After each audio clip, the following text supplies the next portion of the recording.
So I want to continue talking a little bit about Plato, since I'm articulating my own take on some of the dialogues and how any person who is interested in philosophy, and any person who is a teacher of philosophy especially, is already an initiate into Plato.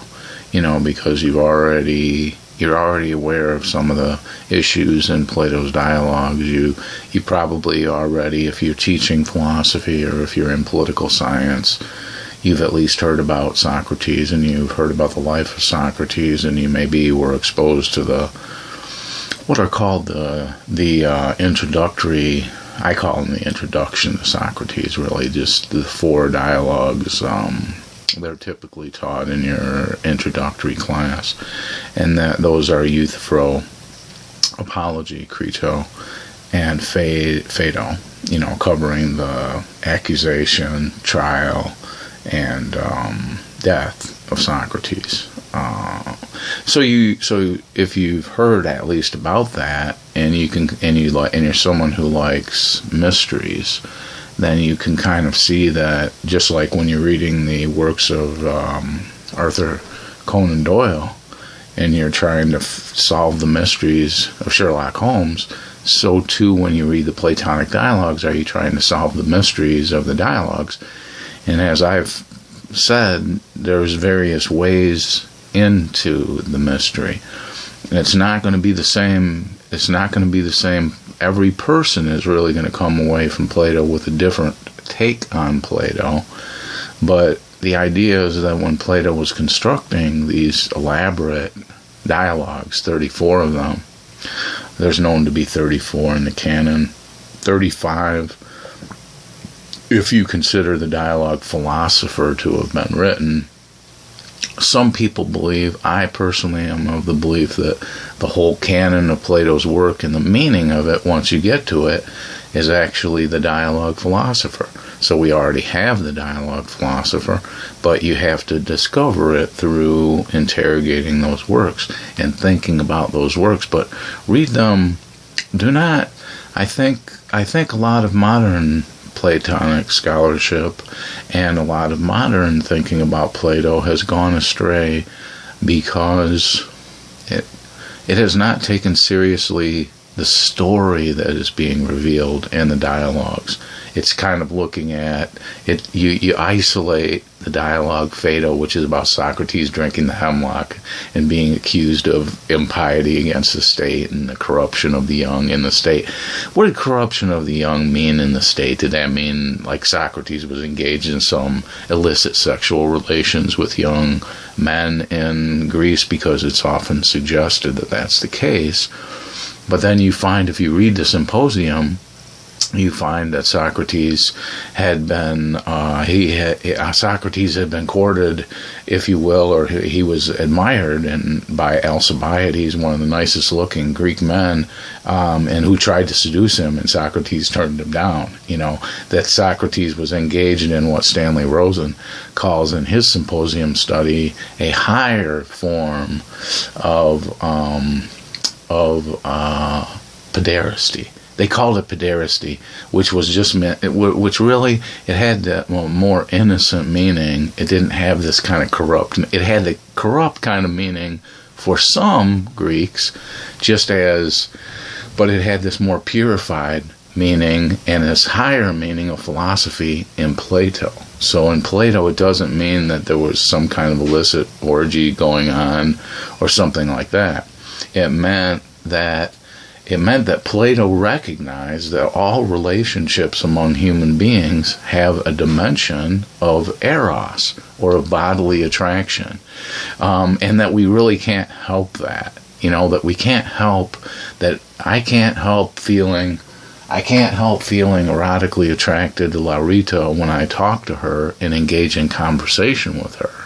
But my relations to her are by no means limited to the sexual dimension. And so this is something that Plato tries to bring out in his teaching, that we are not bound to that kind of... He really, really tries to show how, in the Symposium particularly, how our first contact with another person, our first relations with another person, may very well have something to do with the fact that we find them attractive. But that is not in any sense to be taken as a strictly sexual meaning. It just means, think about any relations you've ever had with anybody. Think of friendships that start between yourself and someone else, whether you're male, female, or whether it's 2 females, 2 males, 5 males, 5 females and 5 males. That's a nice combination. But it's that kind of thing. At Plato's symposium, before the men of the symposium began having the dialogue of the symposium, there were dancing girls there who were nude. They were stimulating them so that Plato said they could elevate. They could start with the body. They start with the contact of the body, but then they elevate to the higher discourse of the mind.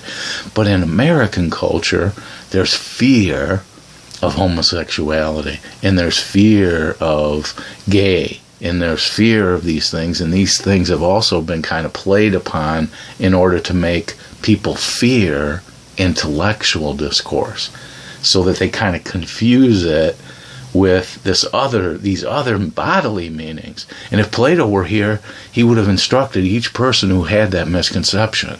He would have said, this is a misconception, because what you're really aiming at in life, what 2 lovers say of the debutante at Folk and Blues, and the man that she was with, and his friends, and then her friends, that they have these kinds of bodily attraction to one another, but that they start with that in order to make contact with a higher world that teaches them that they actually love. They have love and concern and friendship with each other on the basis of their ideas, of the other people's ideas, and that's the real substance of human community.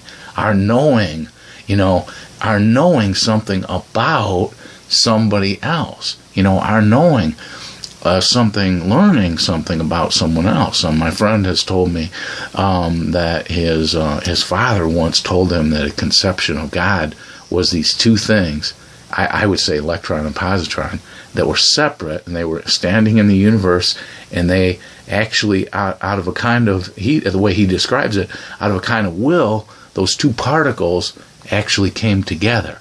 But he doesn't describe them as particles. They could be strings. They could be musical strings, or 2 notes on a musical string that just came together and actually formed the entire universe. So his dad gave the idea to the question. My friend Joe's dad, he gave the question. He gave his son the answer to the question, what is God? Because that was kind of his explanation. That was his way of explaining it.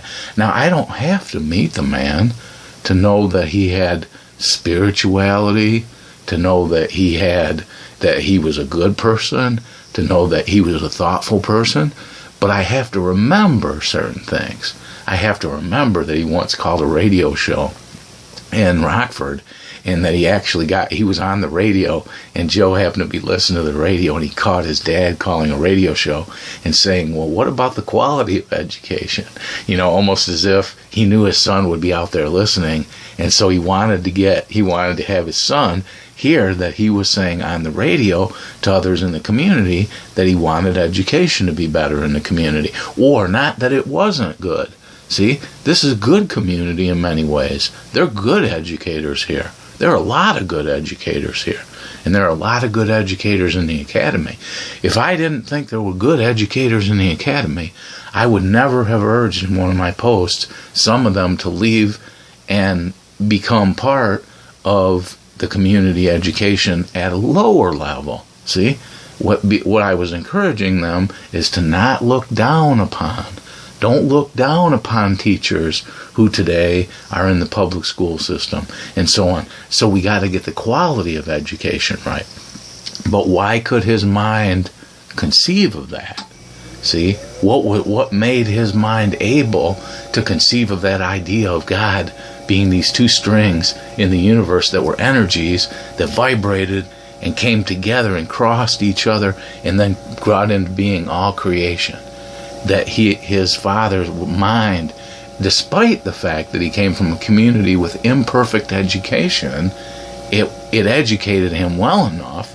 Something about the world educated him well enough to give that answer and to already be educated at a far higher level. So, when I talk to my friend, I'm going to emphasize to him in the future, hey, you don't need to regret that your dad didn't go to college at all, because he had a college intellect. He had a higher intellect than most of the people that he would meet. And in conversation, that kind of person has a habit of bringing other people up to a higher level. So when I talk to my friend Joe, I don't consider myself to be someone who has a college degree, but he does not have a college degree. I consider us to be discoursing intelligently, sometimes not intelligently, sometimes, partly intelligently and partly not intelligently. This is the reality for all human beings. And once we can see this, once we can see that that's real, then we no longer feel like, whoever, if I'm talking about someone over there at UOC, he no longer thinks I can only have philosophical conversation with my friends who have PhDs. I don't have a PhD. But that person in question and I, if we were to have a conversation together, it would be the quality of it would be such that it would suggest that the persons involved think at a PhD level. And if that conversation included Joe, similarly, see? But that's something that you have to work with your mind and work with the world for a while. And Plato is a good introduction to that. Plato, he will educate any person who says, I don't think I can get a college degree, or a college degree is not what I want. But you want to have a mind that is elevated and enlightened. There's no better place to start than Plato. And then I'll put this out there also, in a little addendum to what I said about Menexenus of Plato. Now Socrates is giving kind of a funeral oration in that dialogue. Now what other well-known funeral oration bears comparison to that one? Now that's Pericles' funeral oration. So when you read Menexenus, think of that as Plato's form, or Plato's response, or Plato's glossing of the Periclean funeral oration that happened during the Peloponnesian War. Don't fear Plato. Plato is not meant to be feared. Plato is an invitation to each person to become part of an infinite cosmic intelligible reality that once you enmesh yourself in it through just reading and thinking about Plato, you will elevate your mind and you will improve the quality of your being and the quality of your being's participation in the universe and in time.